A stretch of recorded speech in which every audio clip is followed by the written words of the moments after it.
handbook, our audit proposal from Metzger, and Joining the meeting. There was also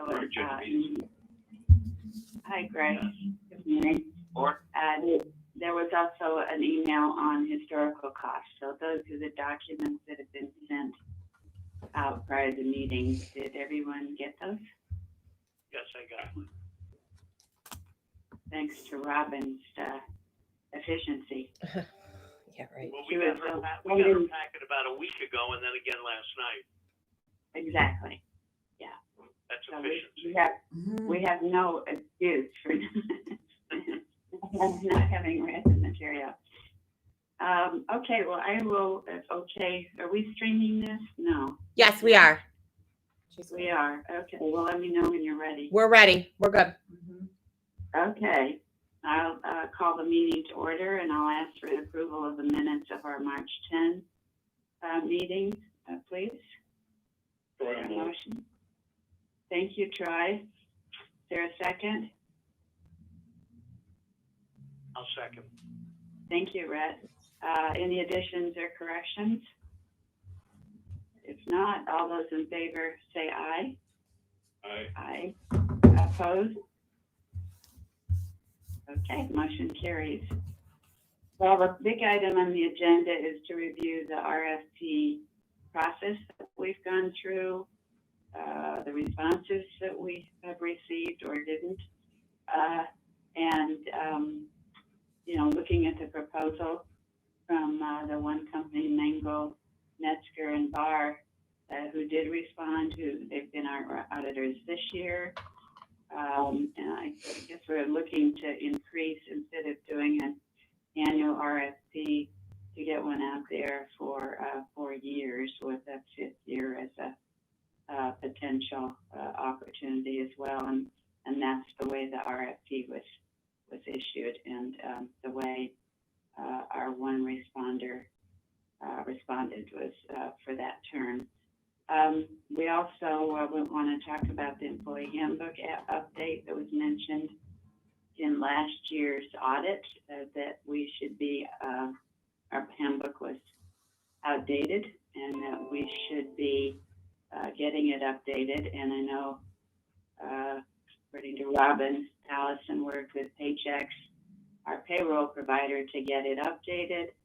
And so there's you know, a few changes, and we'll talk about that. And then if there's any other business, and other than that, that would conclude the meeting, unless someone else wants to add on some other business. So without further ado, who's going to, Anna or Robin is going to walk us through the RFP process? I can introduce the topic, and then Robin can dive into any details or answer questions. As you put it, Anne, we issued an RFP recently for a 4-year contract for auditing services, and we received one response from Mengel Metzger Barr before the deadline. We didn't receive any other responses, and you all may recall we had a good working relationship with MMB last year through that audit process. So we're confident that this will be a smooth relationship going forward. Robin, maybe you can talk about the date that we posted the audit, and that, you know, some of the reasons behind, you know, why we chose to do a 4-year contract rather than 1 year. Right. So we did, I think I put all that in the original email that I responded to, with when Bonadio became our CFO, they couldn't be our auditors anymore. So we issued an RFP. We got several responses then. We had gone with EFPR for 1 year. And then we did another RFP for another year, and then we ended up with Mengel Metzger, and then we just did another one, and now we're just to kind of keep, instead of doing RFPs every year, we'll kind of get into a commitment like we had done in the past going forward. Yeah, we had quite a long relationship with Bonadio as our auditors. Yes. Right. Yeah. Mm-hmm. Yeah. it does, I think, help with continuity. So, Yes. who wants to walk us through then the response that we have from Metzger, Sure. Metzger? Yeah, I only saw one typo. Where was it? I think it's a typo, or maybe I just didn't interpret it. But on page 3, where they're talking about the firm profile, on the first paragraph, second line, we are pleased to confirm the terms and scope of our proposal for the services we are to provide. Oh, you're right. I didn't notice that. Thank you. That's eagle eyes, Anne. Yeah. Thank you. Maybe make it up to that for us. Yeah.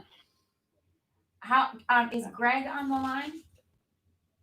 Yes. Yes, we'll get on. Greg, could you possibly walk us through the RFP? Any observations that you can point out to us? Yeah, sure. So again, I think everyone said it fairly well. Continuity is a big thing of what we're trying to do.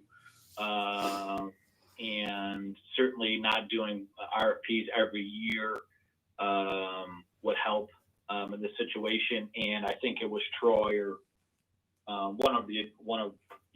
someone had commented something about not the lack of responses, and frankly there's just not many firms that have experience in this field. There's probably 2 or 3 in Monroe County. So we're one of them, and Mengo's one of them. There may be one other one really that has experience in this field. So unless we go outside the county, which I don't believe we're looking to do, that's why I think we have limited responses. So as you can see from this RFP, Mengo does have the expertise in this field. Last year, again, they were a good firm to work with. They had a good staff, good partner, and look forward to hopefully working with them again.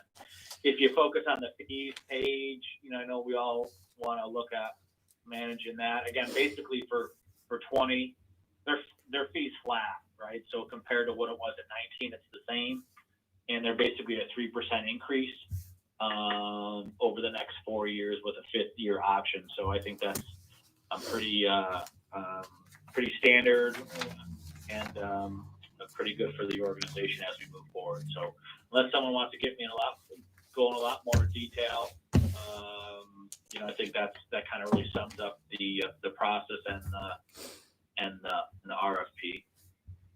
This is a local company too, which is also helpful. And did we like working with them? To open this up to the team last year for 19. Did we have fun? Were they cooperative and helpful?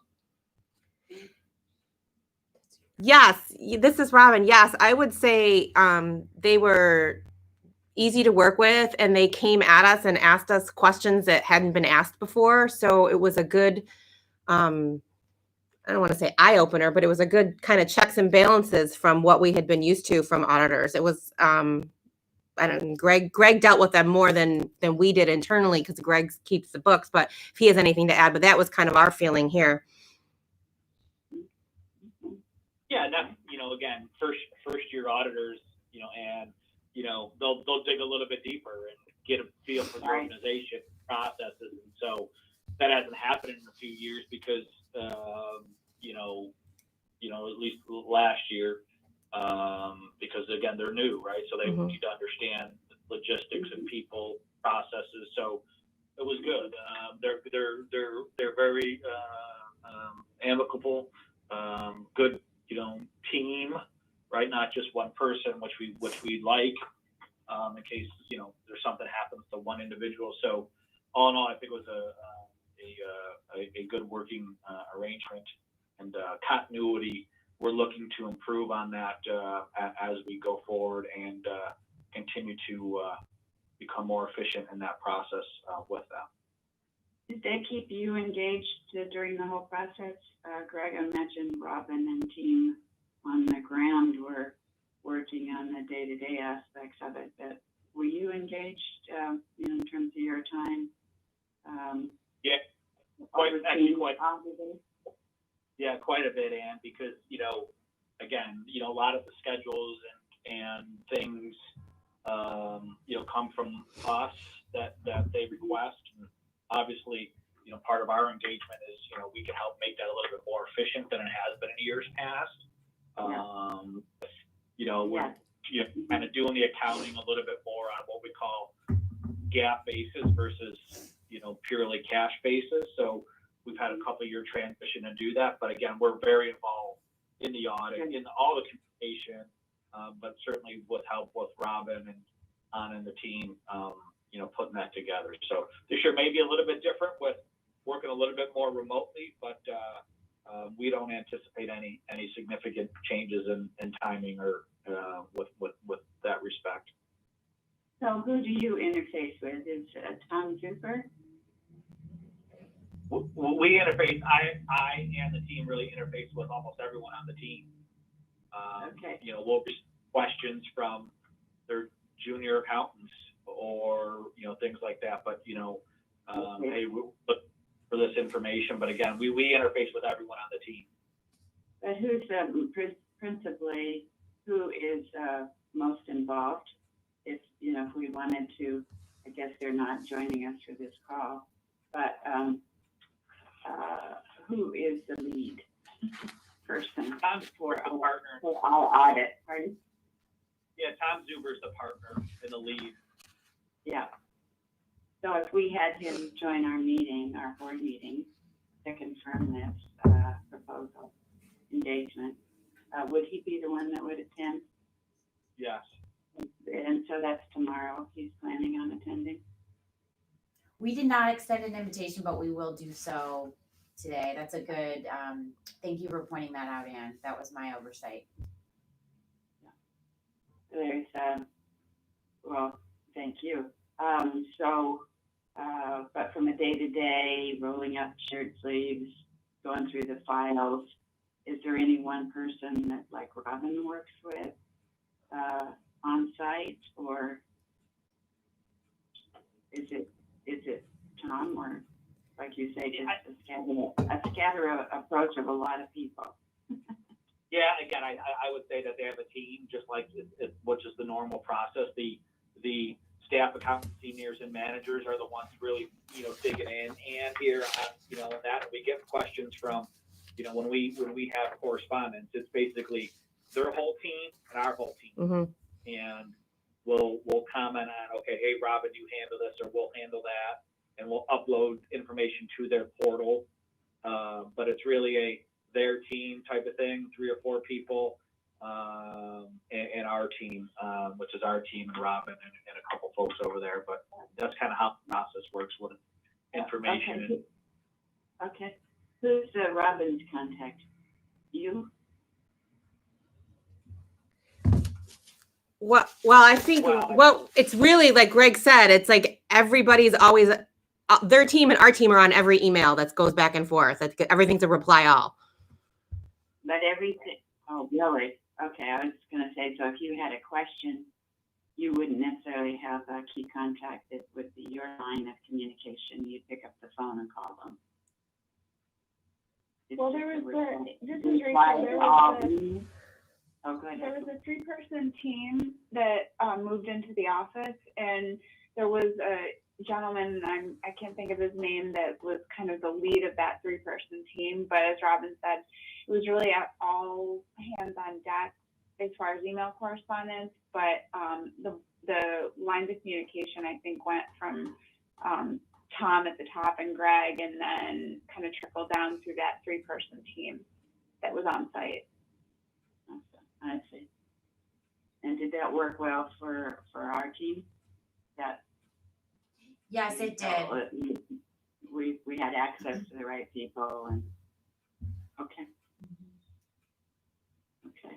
How about Troy or Rhett? Do you have any questions on the proposal or the process? I don't have any. I appreciate, Greg, yes, doing the homework. This is a limited, people available to do it. I understand that. Thanks for clearing that up. That's a good question, Troy. Okay, well, I guess we'll, anything else we want to say before we call for the motion to approve the proposal? No more questions, no more statements, okay. So I will put the motion out there and ask for a motion to appoint Mengel Metzer Barr as our financial auditor for fiscal years 2020 through 2023 as proposed, with an option for a 5th year subject to annual board approval. Is there a motion? So moved. Thank you, Troy. Second by Rhett. Any other questions? All those in favor say aye. Aye. Opposed? Motion carries. Okay, so this will go to, so we will be recommending this to the full board tomorrow at our meeting. So, okay, well, thank you very much, everyone that worked on the RFP process and the proposals and so forth. Anything else we want to say about that? Like you say, it might be a different year this year. Yeah, more viral than on-site. Perhaps. Go ahead. And I think it's nice that they have the familiarity, especially with what we're continuing to go through. Pandemic. Yeah. Right. This would not be a good year to do that audit for the first time. Okay. Next item on the agenda is the employee handbook update. Is Robin going to address that? This is Anna. I can address that. Anna? So Okay. related to our conversation about the audit, the auditors recommended that we update our employee handbook to come in alignment with more modern policies and practices. And of course, it's the policy of COMIDA and MCIDC to mirror Monroe County's employee handbook and adopt any amendments or changes to the Monroe County HR employee handbook. So we worked with Paychex HR as a consultant to ensure compliance with New York State and federal regulations. Most policies remain the same. However, there are some minor changes, and I'm just going to run through them right now. There's a new vacation request policy in place.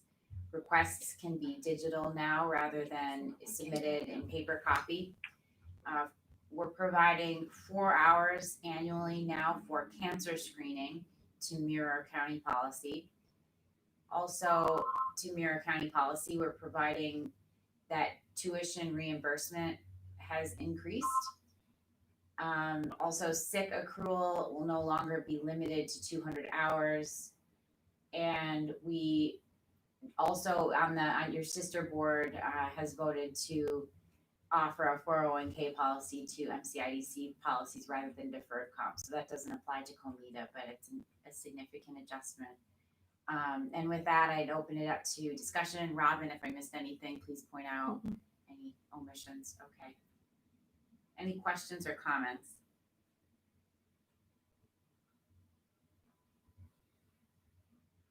How many pages? I'm sure I've looked at the handbook, but not recently. I mean, is it pretty substantial, or is it a,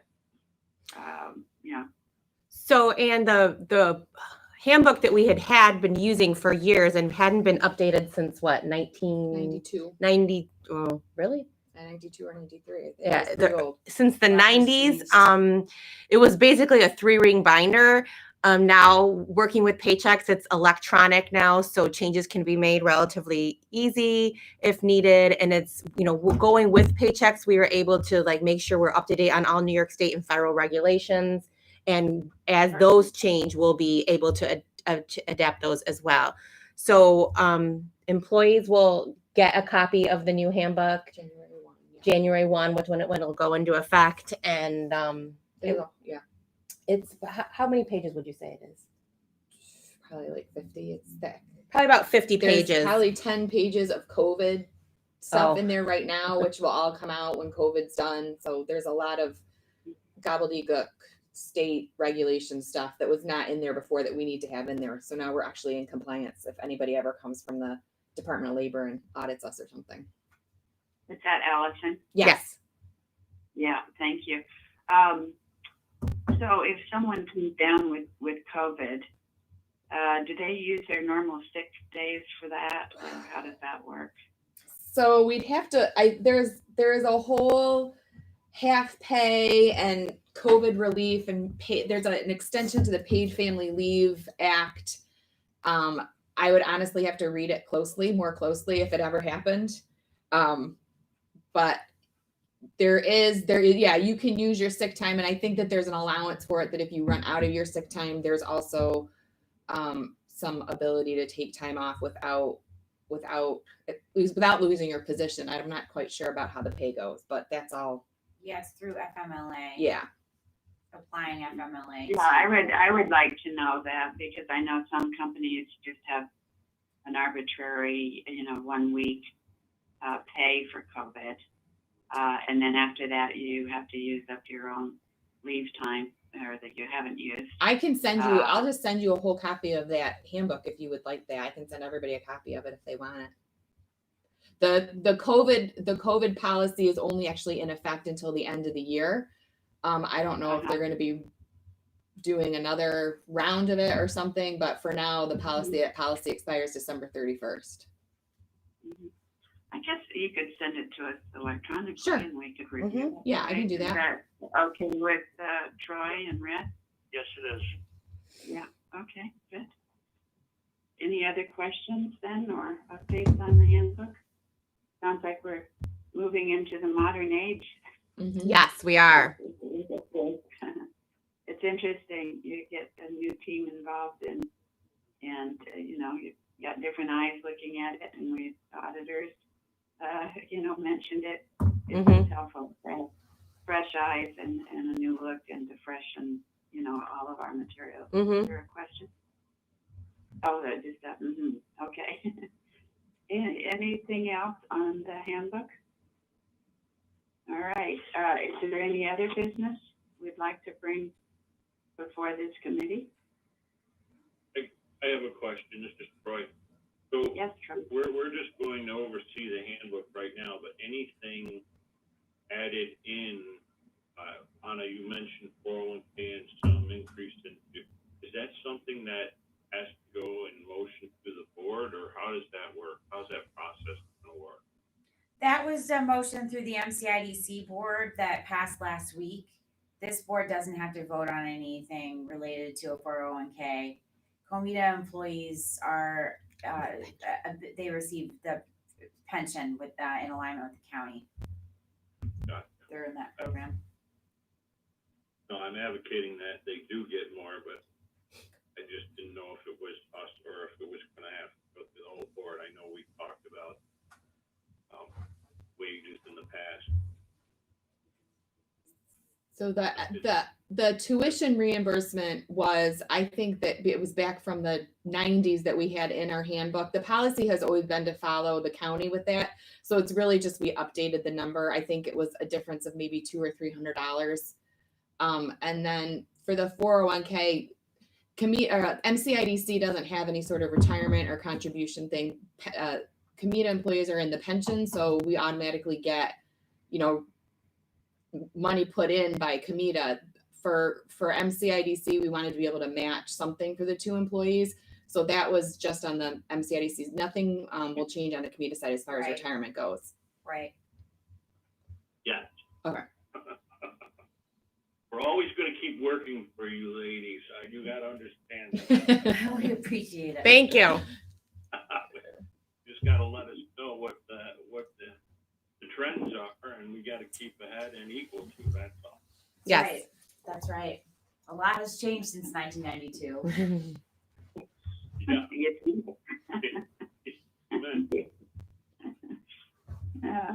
All good points. Any other questions on that? Any other questions on any topic under the purview of the audit committee. All right. I'll ask for a motion to adjourn the meeting. Almost. Okay, moved and seconded. All those in favor say aye. Aye. Opposed? Okay, our meeting is adjourned. Thank you, everyone. Thank you.